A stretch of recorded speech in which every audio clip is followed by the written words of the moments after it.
Let's switch to the NBA.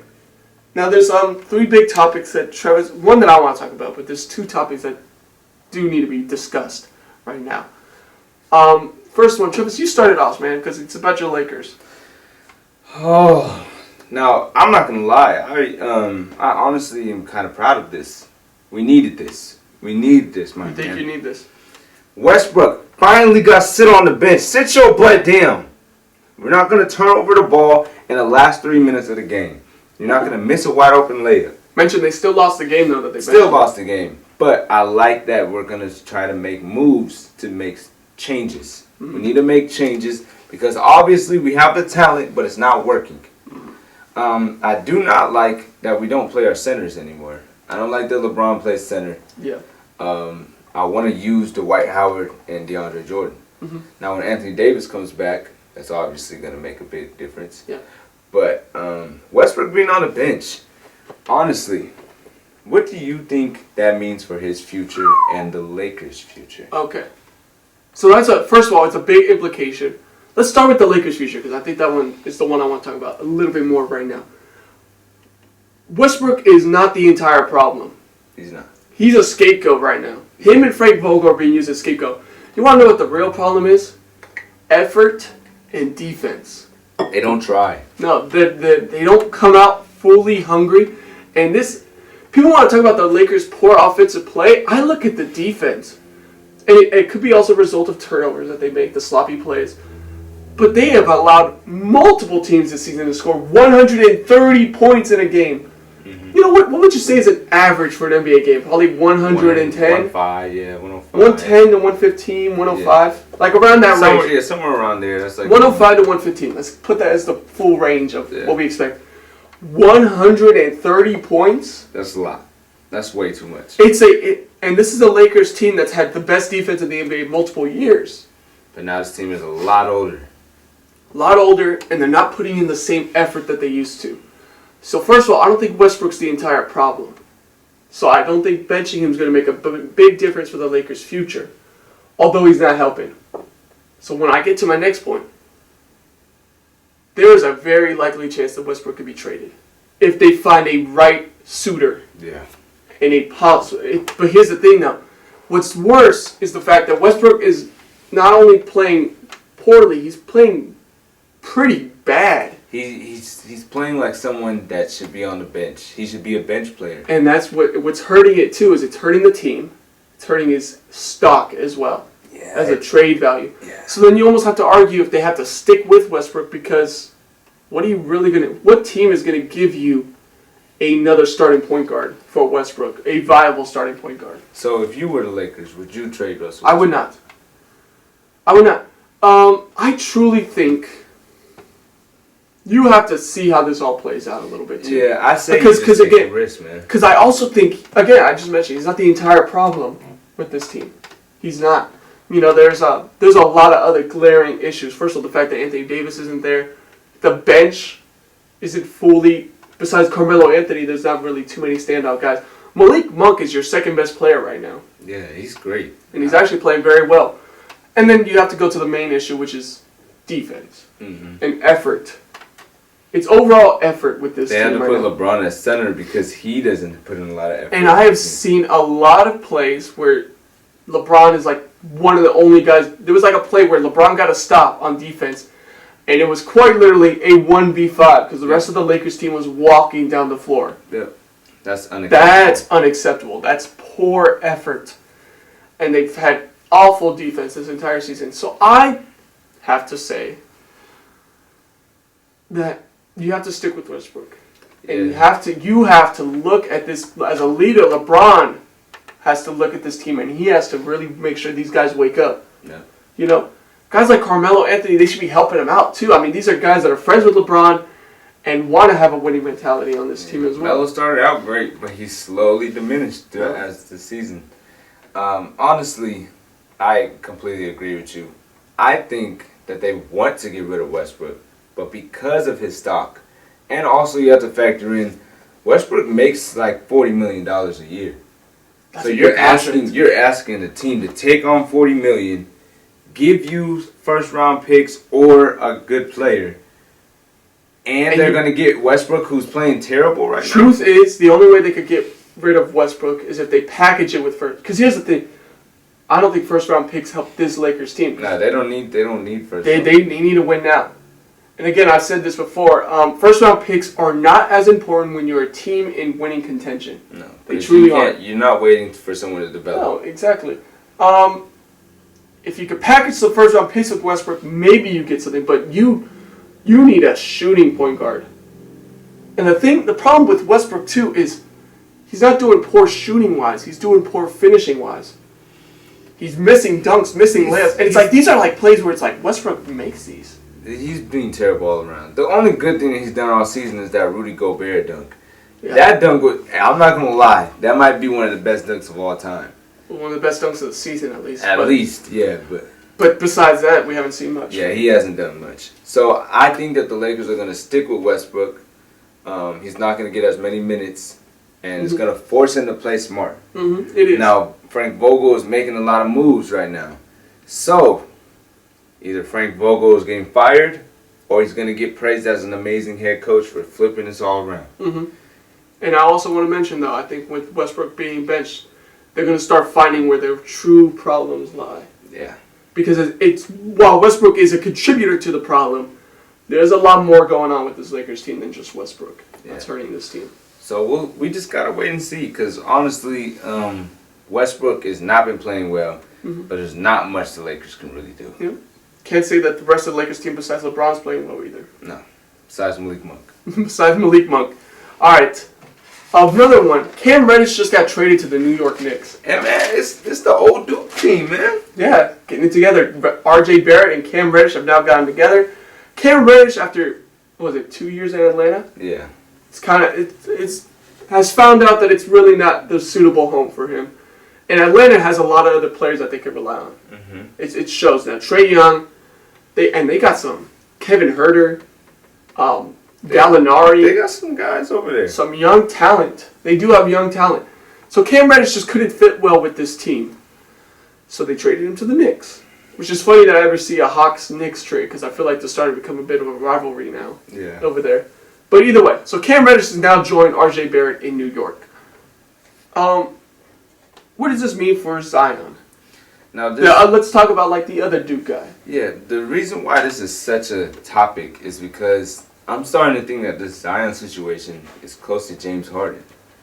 How James Harden was injured and he's showing up like he gained a lot of weight and all of that. And Zion, how long has it been since Zion has played? It's been a long time. Been a long time. And there's been reports, Zion's family saying they don't want him to play for the Pelicans. Mm-hmm.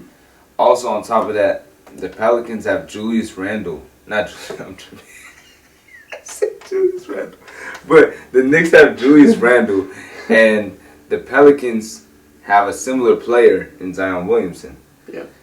Julius Randle and the Zion Williamson switch would not really affect the Knicks that much. Now, here's the one thing I want to say, though. Julius Randle was on the Pelicans previously before. Yes, he was. How happy would Julius Randle be with that trade?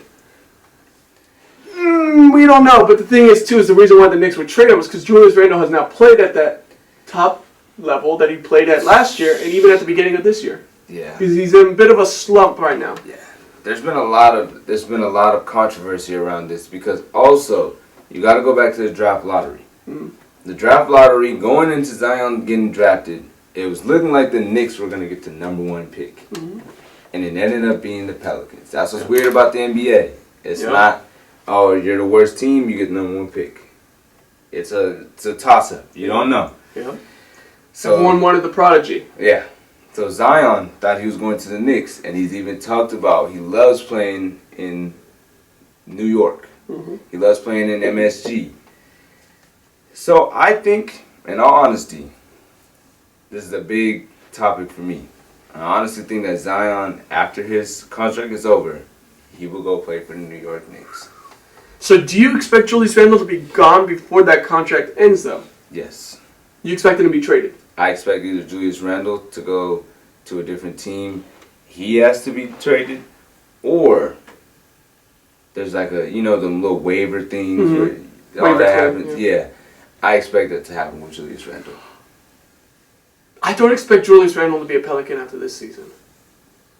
And arguably after this midway point of the season in the trade when the trade deadline ends. But I don't expect him to go to the Knicks immediately. Now, when his contract ends, of course, like you said, it's definitely a possibility that happens. But the biggest thing for Zion Williamson is the fact that it's the trade of where he goes to is out of his hands. Mm-hmm. But I also do believe that he just wants to get out. I don't think he wants to play for the Pelicans. No, he wants to get out, and I think the Pelicans are starting to realize too that they probably could just be better off without that drama, and possibly getting some assets for Julius Randle. Here's the one thing that the Pelicans can't do. You can't have Julius Randle just sitting there, a guy who's displeased with being on the team, and then lose him for nothing. Zion Williamson. You know what I mean? Yeah. Zion. Did I say Julius Randle again? Right. They're the same person. They're the same play style. I'm just kidding, but the biggest thing is you don't want to lose Zion Williamson for nothing. Yeah. You have a chance to gain some assets here, some players possibly from whatever trade you go with Zion Williamson. Yeah. So the biggest priority for the Pelicans is to try to find a trade suitor, I think, because this relationship is obviously, I think it's so clearly now it's not going to work out. Yeah. So I'm really interested to see what happens with Zion Williamson because he was looked at as always going to be just as good as LeBron James, or he's going to be better. He's broken his toe, knee issues. Very injury prone. And that's just the beginning. And many moments where he's looked out of shape. Man, he's not even, I don't even think he's 24 yet. Mm-hmm. So, Zion Williamson, by the time he's 28, if he keeps up this pace, he's not going to be in the league anymore. Or he'll be just a bench player. Yeah, so. He could possibly become a what-if situation if this continues to happen. But hopefully it doesn't, because we do want to see Zion Williamson succeed. Yeah. Right now it's looking like a possible what-if. Nah. We're going to talk about succeeding.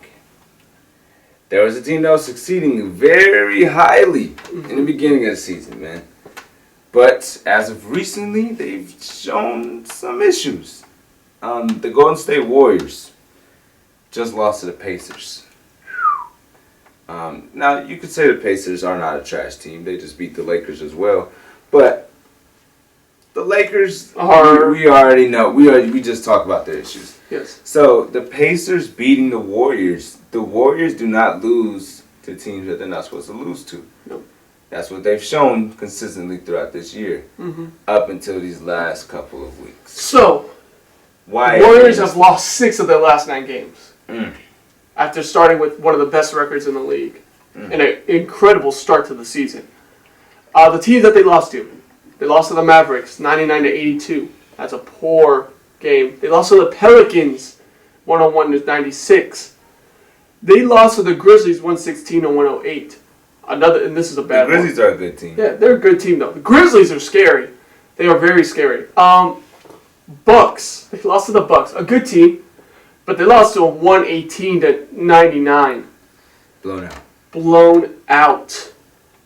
It's just 119-99 against the Timberwolves. The Timberwolves? The Timberwolves. You lost to Anthony Edwards. And they lost to the Pacers in overtime. So what's concerning for me about these Warriors losses is they're just not even close. Yeah, they're just not in contention to win the games.